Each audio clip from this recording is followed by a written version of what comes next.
Movie की शुरुआत में हमें एक आदमी को दिखाया जाता है जो कि बेहोश पड़ा हुआ था। अब कुछ देर बाद उस आदमी का होश आ जाता है और वो देखता है कि उसके बगल में एक मरा हुआ चूहा पड़ा हुआ था। उसके बाद वो वहाँ से उठकर इधर उधर देखता है तो वो एक तिजोरी जैसे बंद कमरे में कैद होता है, जिसमें सिर्फ एक लोहे का दरवाजा और एक अलमारी होता है, जिसे देखकर वो काफी घबराया जाता है। ये आदमी उस लोहे का दरवाजा खोलने की बहुत कोशिश करता है, लेकिन कोई फायदा नहीं होता क्योंकि वो पूरी तरह से लक था। और उसने कमरे में मौजूद उस लोहे की अलमारी को भी खोलने की कोशिश करता है, लेकिन वो भी पूरी तरह बंद थी। उसे कोई अंदाजा नहीं था कि वो इस कमरे में कब और कैसे पहुंचा। पहले तो उसे लगा कि उसके किसी दोस्त ने उसके साथ मजाक कर रहा है, इसीलिए वो अपने दोस्त से कहता है कि मैं बाहर आते ही तुम्हें नौकरी से निकाल दूंगा। उसके बाद वो वही बैठकर इंतजार करता है, लेकिन थोड़ा वक्त बीत जाने के बाद उसे एहसास होता है कि बाहर कोई भी नहीं है। इसीलिए वो जेब से फोन निकालकर अपने दोस्त को कॉल करने की कोशिश करता है, लेकिन उसके फोन पर सिग्नल ही नहीं था। उसके बाद वो आदमी उस कमरे में छिपे हुए कैमरे ढूंढना शुरू करता है, लेकिन वहाँ पर ऐसा कुछ भी नहीं था। अब उसकी समझ में कुछ नहीं आ रहा था और धीरे धीरे करके उसका चिड़चिड़ापन गुस्से में बदलने लगता है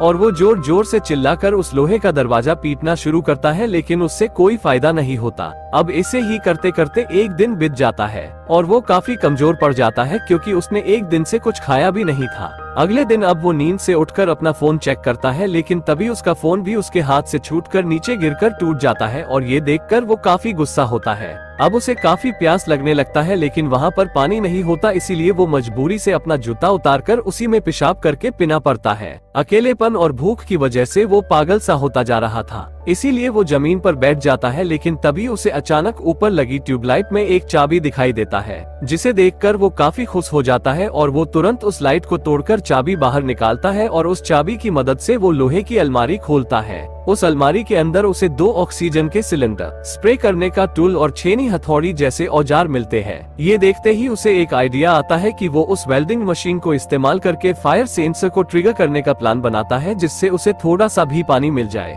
लेकिन बदकिस्मती से वो सेंसर नकली था। इसके बाद वो उस छेनी हथौड़ी से दरवाजे का ताला तोड़ने का प्लान बनाता है और उस छेनी हथौड़ी की मदद से वो लोहे का दरवाजा तोड़ने की कोशिश करता है, लेकिन दरवाजे पर एक खरोंच तक नहीं आता। उसके बाद वो वेल्डिंग मशीन के जरिए दरवाजे को छेद करने की कोशिश करता है, लेकिन उससे भी कोई फर्क नहीं पड़ता। ये देखकर उसे काफी गुस्सा आता है और अपना गुस्सा निकालने के लिए वो अलमारी को जोर जोर से पीटना शुरू करता है, लेकिन कुछ देर बाद वो फिर से शांत होकर बैठ जाता है क्योंकि उसे काफी भूख लगा था। अब कुछ देर बाद वो दीवार पर देखता है तो उसे वहाँ पर कुछ छेद दिखाई देता है और वो तुरंत छेनी हथौड़ी लेकर उसे तोड़ने में लग जाता है, लेकिन ये जितना आसान लग रहा था उतना आसान नहीं है। वो आदमी काफी परेशान होते हुए बस यही सोचता रहता है कि आखिर वो यहाँ पर कैसे आया और उसे यहाँ पर लाने का किसका हाथ है। ये सब सोचते हुए वो दीवार पर सुरंग बनाना कंटिन्यू रखता है। अब वो काफी देर से लगातार काम करने के वजह से काफी थक जाता है और उसकी ऑक्सीजन भी कम होने लगता है, इसीलिए वो उस ऑक्सीजन सिलेंडर से ऑक्सीजन लेते हैं, लेकिन उसके शरीर में ऑक्सीजन की मात्रा बढ़ जाने से उसे चक्कर आने लगता है और इसीलिए वो उस ऑक्सीजन बंद कर देता है।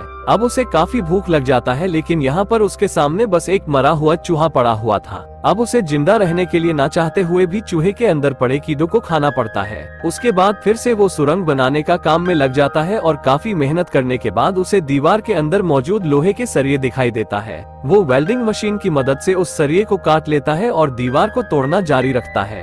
अब कुछ देर काम करने के बाद उसे दूसरी तरफ का व्यू दिखाई देने लगता है, जिसे देखकर वो काफी खुश हो जाता है और वो जल्दी से उस सुरंग को और बड़ा करता है। अब सुरंग इतना बड़ा हो चुका था कि वो वहाँ से बाहर निकल सके, लेकिन जैसे ही वो उस दीवार के उस पार गया तो उसके पैरों तले जमीन खिसक गया क्योंकि वो बाहर की दुनिया में नहीं बल्कि वैसे ही एक और कमरे में पहुँच गया था। उसकी सारी मेहनत बर्बाद हो गई थी। वो निराश होकर पागलों की तरह लोहे का दरवाजा पीटने लगता है और वो थोड़ी देर बाद शांत होकर इधर उधर देखता है, तभी उसे वहाँ पर एक बॉक्स दिखाई देता है। उसके बाद वो धीरे धीरे करके उस बॉक्स की तरफ बढ़ता है और जब वो उस बॉक्स को खोलकर देखता है तो उसे वहाँ पर एक सुंदर लड़की दिखाई देता है, लेकिन वो लड़की पूरी तरह से बेहोश थी। अब कुछ देर बाद उस लड़की को भी होश आ जाता है तो वो उस आदमी को देखकर बुरी तरह से डर जाती है, जिस वजह से वो उस आदमी से दूर भागती है और वो लड़की डरकर उसी पुराने कमरे में जाकर छुप जाती है। उस लड़की को भी पता नहीं था कि वो यहाँ पर कैसे आया। उसके बाद वो आदमी उस लड़की से बात करने की कोशिश की तो तभी उसे पता चला कि वो एक दूसरी की भाषा नहीं समझते थे, इसीलिए वो दोनों एक दूसरी की बात समझ नहीं पा रहा था। अब उसे काफी नींद आते हैं, इसलिए वो उस बॉक्स में ही सोकर रात बिताने का फैसला करता है।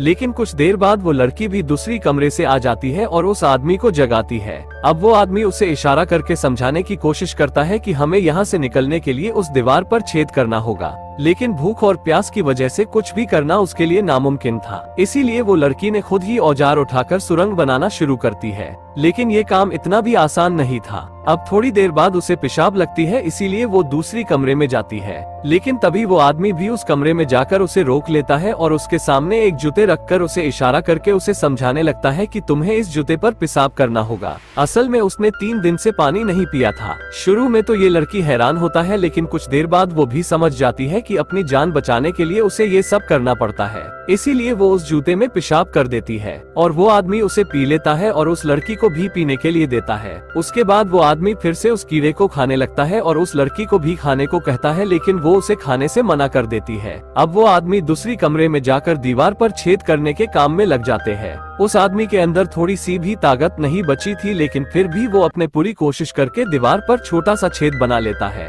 और इसी बीच गलती से उस आदमी के हाथ से हथौड़ा फिसलकर दूसरी हाथ में लग जाता है, जिस वजह से उसके हाथ से खून बहने लगता है, जिसे देखकर वो लड़की ने तुरंत अपने कपड़ा निकालकर उसके घाव पर बांध देती है। उसके बाद वो दोनों मिलकर फिर से दीवार खोदने का काम करता है, लेकिन तभी अचानक उस लोहे का दरवाजे का ताला अपने आप खुल जाता है। ये देखते ही वो दोनों जल्दी दरवाजे के पास जाकर उसे खोलने की कोशिश करता है, लेकिन तभी वो दरवाजे फिर से लॉक हो जाता है। अब वो दोनों काफी निराश होकर फिर से दीवार खोदने का काम करता है, लेकिन फिर से वो दरवाजे खुल जाता है, पर पहले जैसे ही वो दोनों वहाँ पहुँचने से पहले ही वो बंद हो जाता है। अब काफी देर ट्राई करने के बाद उन्हें समझ में आ जाता है कि अगर हम दरवाजे की तरफ ना देखें तो शायद ये दरवाजा खुल जाएगा। इसीलिए वो दोनों धीरे धीरे अपने पीठ करके दरवाजे के पास पहुंच जाते हैं और तभी ये दरवाजा भी खुल जाता है। अब वो दोनों दरवाजा खोलकर वहां से बाहर जाता है, लेकिन बदकिस्मती से ये भी वैसा ही सेम कमरा होता है जो पहले 2 कमरे थे, और यहाँ भी एक खाली कब्र और पहले जैसा ही एक लोहे का दरवाजा था। ये दोनों काफी हैरान होते हैं और उन्हें समझ नहीं आ रहा था कि यहाँ क्या हो रहा है। अब उनके पास कब्र खोदकर सुरंग बनाने के अलावा कोई भी रास्ता नहीं बचा था, लेकिन उस आदमी के शरीर में बिल्कुल ताकत नहीं बची थी, इसीलिए वो चक्कर खाकर गिर जाता है।